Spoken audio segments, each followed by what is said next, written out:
Hello everybody and welcome to Nathan on Shuffle, and this is my latest episode of New Music Friday. It is June 17th, 2022, and this is the show where I give you guys the 5 biggest prog news headlines for the week, introduce you guys to some new prog singles, and talk a little bit about the channel and what's been going on here and what you can expect coming up. So if you haven't subscribed yet, I'd strongly recommend subscribing so you can get the weekly updates on the news and all the happenings in the prog community and all kinds of reviews and other content that I put up here on this channel.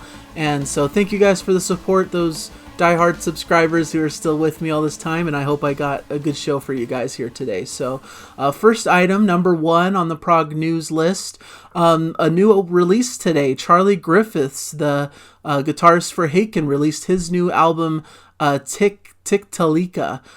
This is a great new debut solo album from Charlie Griffiths, who's an incredible artist. He has such an important stamp on the band Haken, and this is a conceptual album rooted firmly in the progressive realm, but with a lot of influence from the metal genre, old school 80s thrash, 90s tech metal, alternative rock, running the gamut from melodic to avant-garde to straight up heaviness. It bridges the gap between King Crimson and King Diamond, I've heard it described. And there's a lot of guest musicians on here, especially a lot of guest singers like Tommy Rogers from Between the Buried and Me, Daniel DeJong from Textures, Vladimir Lalick from Organized Chaos, and Neil Purdy from Luna's Call. And also guest musicians Darby Todd, who's played with Martin Barr, Frost, and Devin Townsend, Jordan Rudess, and Rob Townsend, who plays with Steve Hackett. So a good little lineup of musicians there. The album's mixed by Adam Nolly Gitgood and mastered by Ermin Hamadovic. Artwork is by Dan Goldsworthy, an incredible artwork, kind of looks like a Roger Dean style cover. So I've listened to this already and it's really fantastic. I'm sure I'll cover it on an upcoming episode, probably in my next New Music Shuffle at the end of June.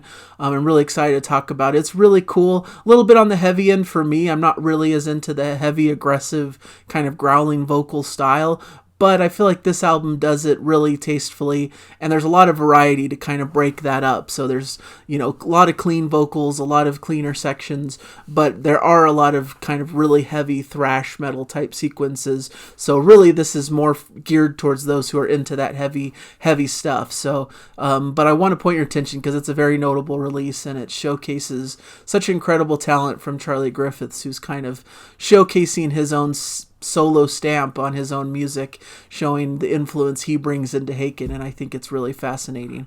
Item number 2 on my list, something personally really exciting for me. Lonely Robot is releasing their 5th studio album, A Model Life, on August 26th. Of course, Lonely Robot is kind of the brainchild of John Mitchell, very notable guitarist / singer in the progressive rock realm, played with Arena, played with It Bites, played with, of course, Frost. So he's kind of a multi-instrumentalist, person who is very involved in the community and has played on a lot of records, but has a really cool solo career as well. And this is the 5th release from his project that he calls Lonely Robot, which all of the releases have been excellent. 2020 was the last release, called Feelings Are Good. So this should be a really cool album. Mitchell admits making A Model Life was very much a lifeline and indeed wake-up call at the end of a particularly personally challenging couple of years. Creating it made me realize that ultimately life is impermanent, and the one true thing that gives me a focus and anchor has always been music. Long may that be the case. So this album looks like it's focused around a personal situation, a breakup of a long-term relationship, but it's going to be released in all types of formats: CD, digipack, gatefold, 2LP, and CD, and as a digital album. And the artwork is already available and out there. So a really cool release that I'm sure will be a really strong one in the John Mitchell catalog. He's just really incredible artist, one of my favorites, and really does well in everything he's involved in. So I'm sure this will be a great release, releasing August 26th on Inside Out Music. Check it out. Third on the news list here, a new Porcupine Tree single came out today called Rat's Return. Their new album comes out next Friday, in fact, June 24th. It's been a long wait. The album was announced late last year, and it's been like over 6 months of anticipation for the release, and this is the 4th single that they've released from the album. So it's really a lot of anticipation and excitement for this album. We've heard almost like half the album at this point, it seems, but it's exciting because this is the return of a band that hasn't been playing for quite some time. So it's really almost a reunion of this really big, seminal, notable prog band that people have loved, and their notoriety has only increased over the years as more word of mouth and people have talked about Porcupine Tree and fallen in love with the group. And so it's a really cool single, a little bit heavy, but a lot of fun. Showcases some really good playing and musicianship as always. And just indicates a great album to come, and I'm sure it'll be one I cover heavily. They're also returning to touring. They're going to be doing some touring starting in September throughout North America, and then transitioning over to European dates as well. So please check them out on their Closure/Continuation tour. And like I said, their new album Closure/Continuation comes out next week, next Friday on June 24th. So check out that single to get hyped and excited for the upcoming album.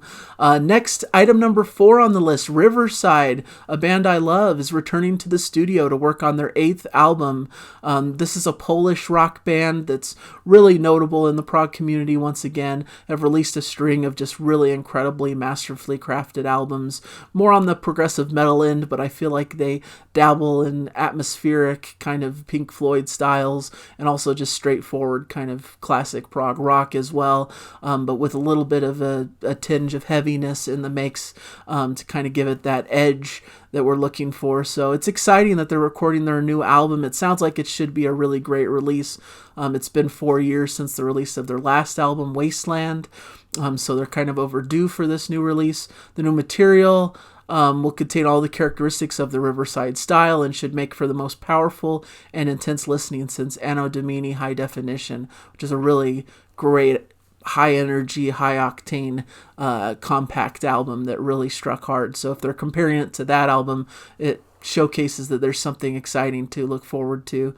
So it looks like they're already kind of projecting the release date of this album for January of next year. So a little bit of a wait, but kind of an optimistic date since they're just now starting to record the album. So it's something to look forward to. And it looks like they have some live dates coming up in Europe and in other areas coming in mostly in September, it looks like. So there's tickets available for that. So a lot of exciting things happening in the Riverside camp. Some good stuff to look forward to over there. So just wanted to point that out since they're one of my favorite groups. And number 5, I just wanted to mention, I talk a lot about Yes, the band Yes. They're one of the most influential, biggest bands in the progressive rock community. So whenever there's news about them, I feel obligated to share it. So I saw that they played an intimate warm-up show ahead of their upcoming Close to the Edge tour, which I believe may have already started actually, but they played kind of a warm-up show in Tavistock, England. The gig, staged at the 400 capacity Tavistock Wharf, followed a week of production rehearsals at the venue. So they played quite a cool set of music. On the Silent Wings of Freedom opened up the set from Tormato. Yours Is No Disgrace. They played a couple songs from the new album, The Ice Bridge and Dare to Know were on the set. They played pretty much the entire Close to the Edge album, which they're celebrating its anniversary of 50 years.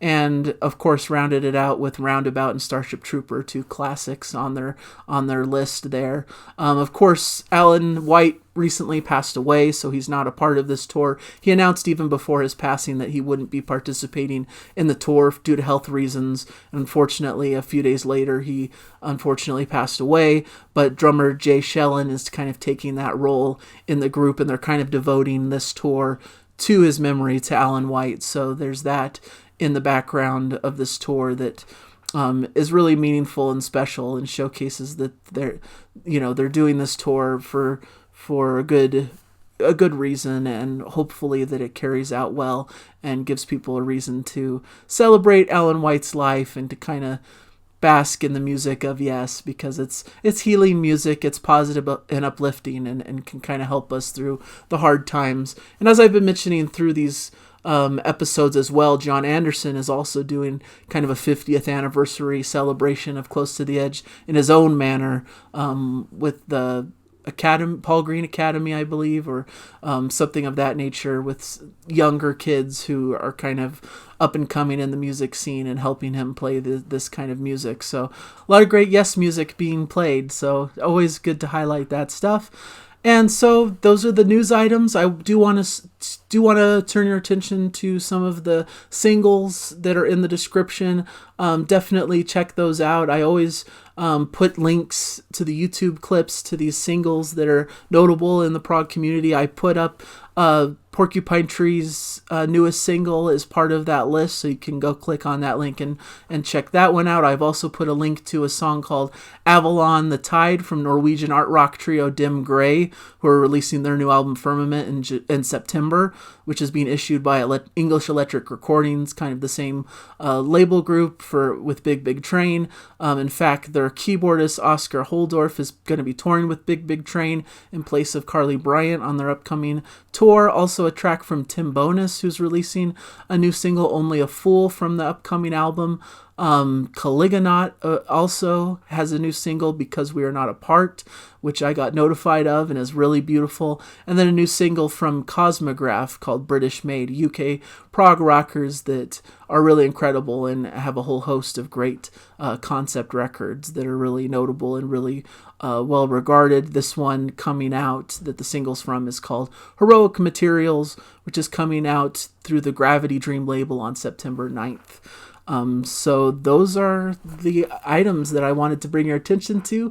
Hopefully you enjoyed those. As for the channel, this past week I put up a review of the Tangents' new album, Songs from the Hard Shoulder, which is kind of above my head a bit here.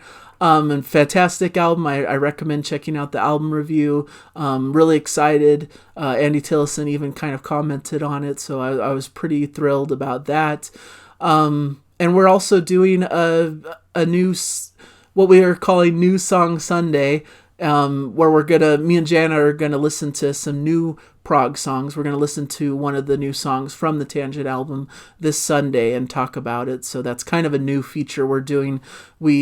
What we're calling it Prog Song Sunday, but when we feature a newer track that's just been released, we're going to call that New Song Sunday. So we'll talk a bit more about it in the video that comes out on Sunday. So please check that one out. If you're curious about the new Tangent album and what it sounds like, we're going to cover one of the lengthier pieces from it, which is going to be a really cool time. You know, we had a lot of fun filming that one. I think it's going to be a really great video.